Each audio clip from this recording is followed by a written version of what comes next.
There are thousands, maybe tens of thousands of women like this in the city. We all know them, and we all agree they're great.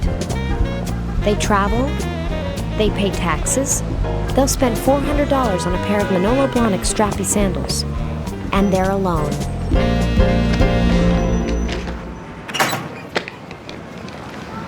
It's like the riddle of the Sphinx.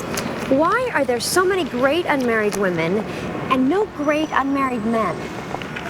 I explore these sorts of issues in my column, and I have terrific sources, my friends.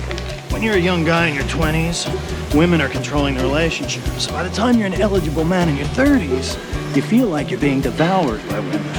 Suddenly, the guys are holding all the chips. I call it the mid-30s power flip.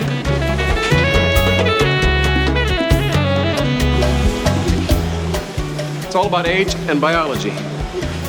I mean, if you want to get married, it's to have kids, right?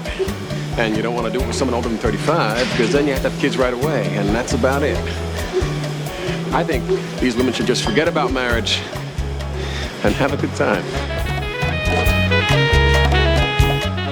I have a friend who'd always gone out with extremely sexy guys and just had a good time. One day, she woke up and she was 41. She couldn't get any more dates. She had a complete physical breakdown, couldn't hold on to her job, and had to move back to Wisconsin to live with her mother.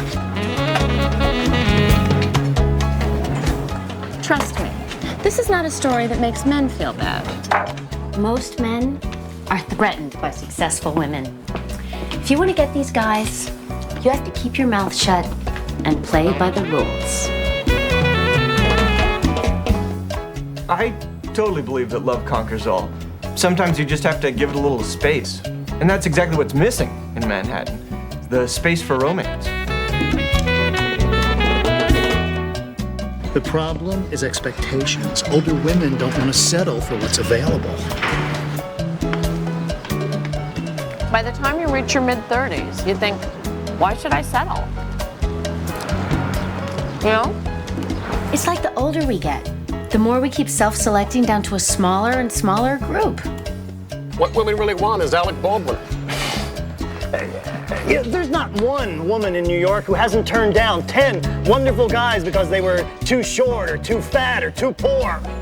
I have been out with some of those guys, the short, fat, poor ones. It makes absolutely no difference. They are just as self-centered and unappreciative as the good-looking ones.